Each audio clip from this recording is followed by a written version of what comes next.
Cari maklumat dan berita politik yang bebas, kupasan yang tepat, panas.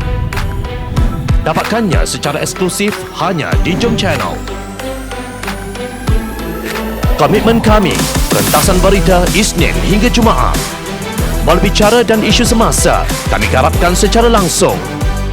Panel-panel berkaliber dan profesional. Interaktif, pandangan anda kami raikan. Jangan lupa bersama kami di setiap hujung minggu dalam edisi khas mingguan. Jom Channel, moving forward, sharing a new experience.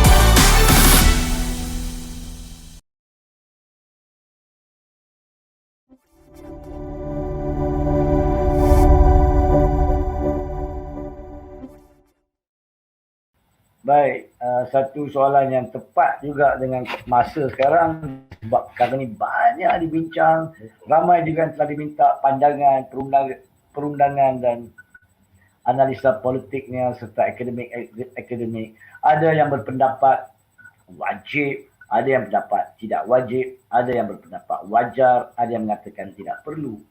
Dari segi perlembagaan dulu, terlebih dahulu dari segi perlembagaan. Yakni dalam keadaan biasa. Jangan ambil keadaan sekarang. Dalam keadaan biasa, apabila baginda Tuanku melantik Perdana Menteri, tidak ada kewajipan di dalam perlembagaan. Pelantikan itu perlu kononnya diabsahkan di Parlimen atau di Dewan Rakyat. Dalam keadaan biasa. Tidak ada peruntukan yang memerlukan kewajipan itu. Tetapi, dalam perlembagaan, terdapat juga konsep-konsep berkaitan dengan semangat perlembagaan yang kita kena faham. Iaitu antara isu-isu berkaitan perlembagaan, terdapat juga convention, yakni adat bagaimana tadbir urus negara dilakukan. Dan berkaitan dengan pelantikan, dalam keadaan separuh penggal atau di pertengahan penggal, di mana seorang Perdana Menteri terpaksa dilantik bukan selepas pilihan raya, tapi disebabkan keadaan-keadaan yang berlaku. Seperti contohnya, pada masa Tun Hussein On dengan meninggal, kepeninggalan Allahyarham Tun Abdul Razak. Pada masa persaraan Tun, di mana Pak Lah mengambil alih. Kedua-dua mereka dan ada juga beberapa keadaan lain di mana pelantikan di separuh penggal, mereka sendiri telah pergi untuk mengesahkan sokongan majoriti di Parlimen, walaupun pelantikan memang tidak dipersoalkan dari segi keperlembagaan. Lebih dari sudut adat. Itu yang pertama.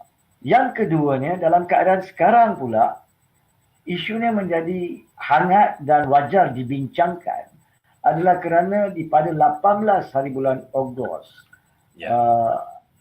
in fact sebenarnya pada 17 hari bulan Ogos, iaitu pada hari selepas baginda Tuanku berjumpa dengan ketua-ketua pemimpin parti, ada satu kenyataan media yang telah dikeluarkan di mana menyatakan antara lain satu saranan yang berbentuk titah daripada baginda Tuanku bahawa sesiapa yang dilantik kelak oleh baginda Tuanku sewajarnya mengabsahkan pelantikan beliau di Dewan Rakyat.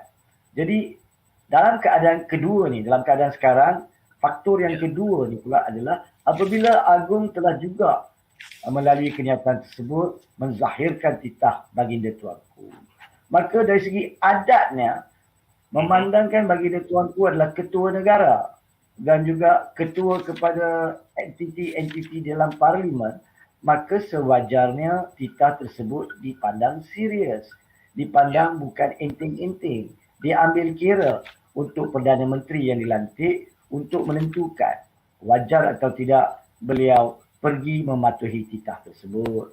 Sebab kita ni berada dalam sistem demokrasi berparlimen dan raja berperlembagaan.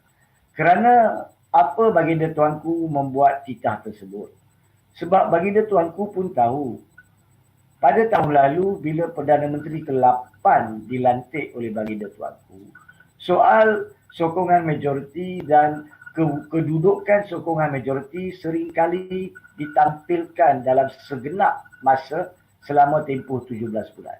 Dan akhirnya disebabkan isu sokongan majoriti ini yang Tan Sri Muhyiddin Yassin tidak berani untuk menghadapi di Dewan Rakyat telah menyebabkan beliau sendiri mengaku dan berundur diri pada 16 Ogos. Jadi dari satu sudut, baginda Tuanku mengambil perkara itu sebagai serius. Pengalaman yang baru lalu. Apabila Perdana Menteri tidak ingin menentukan keabsahan dari masa ke masa, maka sistem tadbir urus negara akan terencat, akan terganggu. Dan fokus yang juga dititahkan iaitu keprihatinan masalah sosioekonomi rakyat akibat daripada COVID-19 adalah yang terutama yang diperlukan oleh rakyat dan ditekankan oleh Agung. Jadi isu berkaitan dengan kemelut politik dan cabaran terhadap sokongan majoriti mana-mana Perdana Menteri tidak wajar mengganggu gugat tadbir urus negara berkaitan perkara ini. Itu sebablah baginda Tuanku membuat titah. Bukan wajib tetapi wajar.